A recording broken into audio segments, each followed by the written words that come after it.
So again. Yes, perfect. Okay, Alan Barnard, come on up here, my friend. Hopefully I'm saying it correctly. There he is. Come on up. Yeah. Yes, you are. Hi, Ramy. I have a question for you related to the idea of think and grow rich. You talk a lot in your book about almost rethinking. So not just thinking, but actually rethinking, having the courage to challenge your assumptions. And just would love to hear you to go a bit deeper into that. As when do you, how do you decide when to stick to your convictions and try whatever versus let reality point you to the fact that maybe one or more of your assumptions was not correct and that you need to rethink everything from scratch? Okay, that's a good question. See, my goal, I have one big goal, is to become the richest man in the world, wherever the goal is.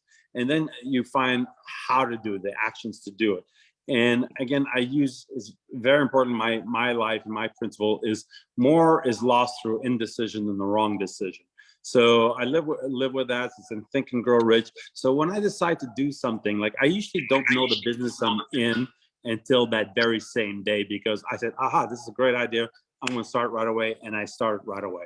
So I start those businesses, I go through the actions. And then as I see that maybe the direction I went, it was a right concept, but I'm going in the wrong direction. Just like when I was saying, when I started a company called Yayo, I wanted to, when rideshare was very popular, just started out, I wanted to create a meta search app like Kayak, where you have all the Uber, Lyft, taxis all in one app and everything. So I'm pushing real hard, raised money, building the app, but at the end, Uber and Lyft didn't want to share their APIs. So I had to now think, okay, I still have the right concept in the right industry, want to be successful.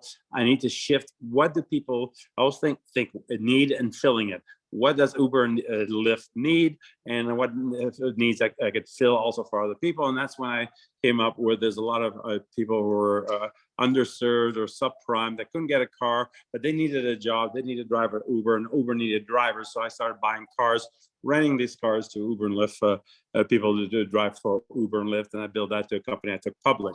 So it just really you have to jump in. You can't plan everything, and then when you find that, okay, this is a roadblock because you have knowledge, you see what's going on, you don't change your ultimate goal, but you need to shift and change things around, because if not, you're going to procrastinate. If you want to plan everything out to be absolutely perfect, you plan it out, put a business plan that's so big and everything, you're still going to have stuff that's going to come up that you didn't even plan for. So it's really a lot better just to go ahead and jump in and start.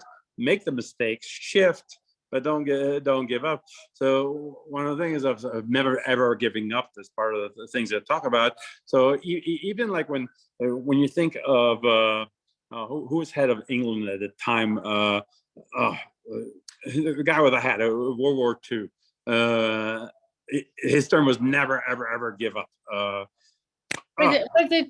No, it wasn't. Winston Churchill. Winston Churchill. Yes, Yeah. Churchill. So Churchill always said never, ever give up. But he was fighting the Germans, but he had to change his tactics a lot of times. So even though he didn't give up, he's going to beat the Germans. His Air Force was failure, or he sent a ship to go get his men that were stranded somewhere else. He had to shift his strategies a lot during that whole thing, but he still said never, ever give up. And he was the only European country that didn't fall to Hitler. So it's kind of the same thing. He had this one big goal. He's going to defeat the Germans. He's not going to give up to the Germans, but he shifted his strategies a lot when Hitler was shifting. So you just have to look at it kind of that way. Just shift as you go along, but keep your goals.